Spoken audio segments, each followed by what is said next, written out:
10th class math आज का हमारा ये 3rd लेक्चर है और इसमें हम एक्सरसाइज जो चल रही थी 7.1 क्वेश्चन नंबर पर आ गए थे 4 पर। जो क्वेश्चन नंबर 4 है इसे देखो, अपनी बुक खोलो, बुक में देखो क्वेश्चन लिखा हुआ है, जांच कीजिए कि क्या बिंदु 5, -2, 6, 4 और 7, -2 एक समद्विबाहु त्रिभुज के शीर्ष हैं। देखो इसने निर्देशांक जो दिए हुए हैं इसने दे रखे 5, -2 और दूसरे दे रखे हैं इसने 6, 4 और तीसरे पॉइंट दे रखा है इसने 7, -2। अब इसने ये कहा कि क्या ये समद्विबाहु त्रिभुज के शीर्ष हैं। तो समद्विबाहु त्रिभुज कैसा होता है? देखो समद्विबाहु त्रिभुज वो होता है जिसकी दो भुजाएं बराबर होती हैं, उसे हम समद्विबाहु त्रिभुज कहते हैं। जिसकी दो भुजाएं बराबर होती हैं, दो भुजाएं बराबर या दो कोण जो होते हैं वो दो कोण बराबर होते हैं, उसे हम समद्विबाहु त्रिभुज कहते हैं। अब यदि मैं इसमें अगर इनकी बीच की दूरी निकालूं ए बी, भाई ए बी की बीच की दूरी निकालूं क्योंकि हमें निर्देशांक दिए हुए हैं, ए बी की बीच की दूरी निकालूं या बी सी, अगर दो बीच की दूरियां बराबर आ जाए हम क्या कह देंगे वो समद्विबाहु त्रिभुज के शीर्ष है। तो हमने क्या कहा ए बी के लिए, क्योंकि हम क्या पढ़ रहे हैं, निर्देशांक ज्यामिति पढ़ रहे हैं और इसमें हमने दो बिंदुओं के बीच की दूरी का फॉर्मूला पढ़ा था कि क्या होता है √x1 - x2 का whole square plus y1 - y2 का होल स्क्वायर। यही तो पढ़ा हमने, जो दो बिंदुओं के बीच की दूरी का फॉर्मूला है √x1 - x2 का whole square plus y1 - y2 का होल स्क्वायर। अब मैंने क्या कहा ए बी के लिए मैंने ना मान लिया x1 y1 और ये क्या हो गया x2 y2। जो ये हमने माना है बस इसके बीच की दूरी में रखो। जब बीच की दूरी में रखेंगे x1 का मान कितना है 5 और x2 का मान कितना है 6, यानी 5 - 6 का होल स्क्वायर प्लस y1 का मान कितना है -2 माइनस y2 का मान कितना है 4, यानी कि -2 - 4 का होल स्क्वायर बराबर √6 में 5 में से -6 जाएंगे कितने बचेगा -1 का स्क्वायर प्लस ये कितना हो जाएगा -6 का स्क्वायर √1 का स्क्वायर कितना होता है 1 प्लस 6 का स्क्वायर 36, 1 और 36 कितना हो गया √37। इसका ए बी के लिए कितना आ गया √37। इसी टाइप से हमने क्या कहा बी सी के लिए। अब बी सी के लिए क्या होता है फॉर्मूला √x1 - x2 का whole square plus y1 - y2 का होल स्क्वायर। इसमें रख दो जो BC का निर्देशांक है, BC का निर्देशांक ये है, हम इनके लिए ले सकते हैं BC का निर्देशांक क्या है 6, 4 और 7, -2। इसमें रख दो x1 y1 और x2 y2, इन्हें मान सकते हैं हम नहीं मान सकते।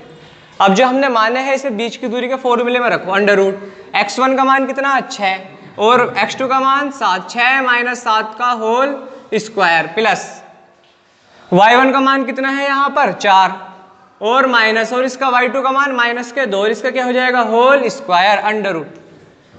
तो 6 में से -7 जाएंगे कितने बचेगा -1 का स्क्वायर प्लस और ये क्या हो जाएगा 4 माइनस में करेंगे +2 का स्क्वायर, यानी कि -1 का स्क्वायर कितना होता है 1 और 4 और 2 कितना हो गया 6 का स्क्वायर कितना हो जाएगा 36 बराबर और 1 और 36 कितना हो गया 37। यानी कि हमारा ए बी का मान ए बी के लिए भी कितना आ रहा था 37 और बी सी के लिए भी कितना आ रहा है 37, यानी कि ए बी बराबर क्या आ गया बी सी। अब ए बी बराबर बी सी आ गया तो क्या हो जाएगा ये समद्विबाहु त्रिभुज के शीर्ष हैं।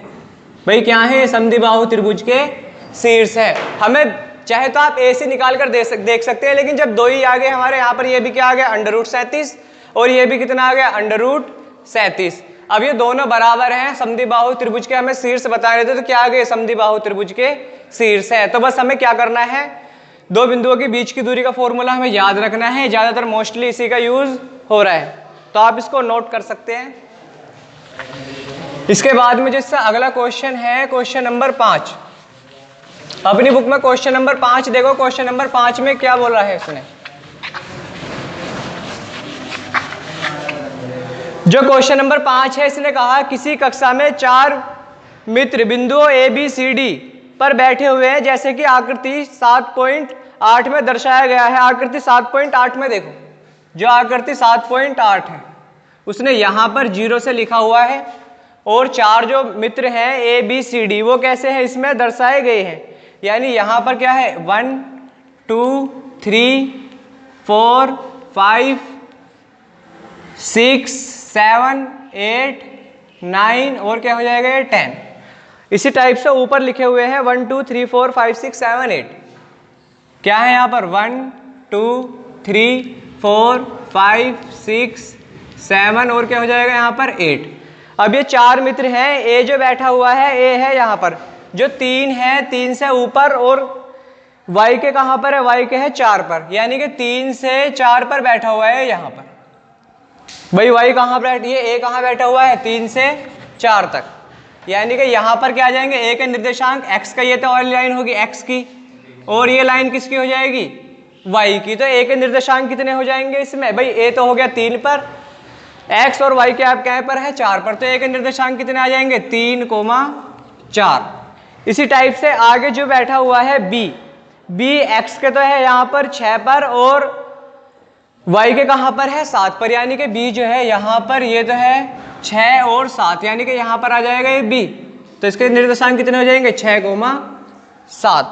इसी टाइप से जो c बैठा हुआ है c कहाँ पर है 9 और 4 पर, यानी कि यहाँ पर ये है 4 और ये क्या है 9 और 4 पर कहाँ पर है यहाँ पर c 9, 4। इसके बाद d कहाँ पर है, d है 6 और 1 पर, भाई ये कहाँ पर है 6 और 1 पर। अब ये 2 फ्रेंड हैं, इन्होंने कहा भाई चंपा और चमेली कक्षा के अंदर आती हैं और कुछ मिनट तक देखने के बाद चंपा चमेली से पूछती है कि क्या तुम नहीं सोचती ABCD एक वर्ग है। हम ये सोच रहे हैं कि भाई ये ABCD जो बनकर आ रहा है कि क्या ये एक वर्ग है।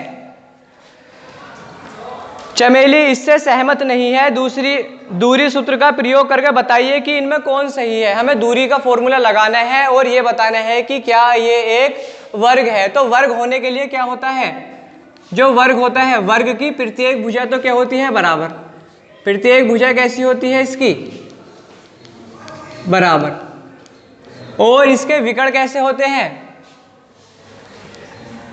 विकर्ण कैसे होते हैं इसके विकर्ण भी बराबर होते हैं। तो हमें दूरी का सूत्र जो है ये क्या हो गया एक वर्ग में हमें यहाँ पर ABCD है, तो हमें इसकी बीच की दूरी से हमें क्या करना है, इसकी भुजाएं भी बराबर दिखानी है और इसके विकर्ण भी बराबर दिखाने हैं। तो मैं 1-2 पॉइंट के लिए ले रहा हूँ, मैंने यहाँ पर ले दिया, भाई यहाँ पर तो हो गया D, मैंने कहा कि AB के लिए, किसके लिए AB के लिए। अब AB के लिए इसके निर्देशांक बताओ कितने हैं, A के तो निर्देशांक हो गए 3, 4 और B के निर्देशांक कितने हैं 6, 7। ये तो A के निर्देशांक, ये B के निर्देशांक। अब इसकी बीच की दूरी निकालो, A B की बीच की दूरी जब हम निकालेंगे, हमने माना इसके मान कि x1 y1 और x2 y2। अब इनकी बीच की दूरी के फॉर्मूले में रखो, AB के लिए बीच की दूरी का फॉर्मूला क्या होता है, x1 माइनस x2 का whole square plus y1 minus y2 का होल स्क्वायर। इसमें रखो मान, भाई इसमें जब हम मान रखेंगे x1 का मान कितना है यहाँ पर 3 माइनस x2 का मान 6, यानी कि 3 माइनस 6 का होल स्क्वायर प्लस y1 का मान कितना है 4 और y2 का मान कितना है 7, 4 माइनस 7 का होल स्क्वायर, यानी कि 3 में से 6 जाएंगे कितने बचेंगे माइनस के 3 का स्क्वायर और प्लस यहाँ पे माइनस के 3 का स्क्वायर बराबर अंडर रूट 3 का स्क्वायर कितना होता है 9 प्लस ये भी कितना हो जाएगा 9, यानी कि अंडर रूट 18। अब ए भी बराबर कितना आ गया अंडर रूट 18। इसी टाइप से हम क्या करेंगे बी सी के लिए। अब बी सी के लिए निर्देशांक देखो, बी सी के लिए निर्देशांक कितने हैं, बी के निर्देशांक कितने हैं हमारे 6, 7 और सी के निर्देशांक कितने हैं 9, 4। ये थे बी के और ये किसके हैं सी के। इसी टाइप से जैसे हमने ये करा, इसी को मान लो हमने x1 y1 और x2 y2, भाई x1 y1 और ये क्या हो जाएगा x2 y2। अब फॉर्मूला क्या होता है BC के लिए, फॉर्मूला बताओ under root x1 minus x2 का whole square plus y1 minus y2 का होल स्क्वायर बराबर अंडर रूट x1 का मान कितना है यहाँ पर 6, यानी कि 6 और x2 का मान 9, 6 माइनस 9 का होल स्क्वायर प्लस y1 का मान कितना है 7 और इसका y2 का 4, 7 माइनस 4 का होल स्क्वायर बराबर अंडर रूट 6 में से 9 जाएंगे कितने, माइनस के 3 का स्क्वायर प्लस 7 में 4 के 3 का स्क्वायर। अब माइनस 3 का स्क्वायर कितना होता है 9 प्लस ये भी कितना हो जाएगा 9, यानी कि अंडर रूट 18। इसी टाइप से हमें क्या करना है, ए बी आ गया, बी सी आ गया, इसके बाद में यहाँ पर सी डी, और फिर क्या करेंगे हम ए डी, और फिर इसके क्या करेंगे, इसके विकर्ण देख लेंगे। अगर इसके विकर्ण सारे बराबर आ रहे हैं तो हम क्या कह देंगे कि ये एक वर्ग है, ये क्या है एक वर्ग है, यानी कि ए बी बी सी, इनके साथ ए बी जैसे हमने यहाँ ए बी निकाला, फिर हम क्या निकालेंगे यहाँ से बी सी, फिर सी डी, और फिर क्या ए डी, और फिर इसके विकर्ण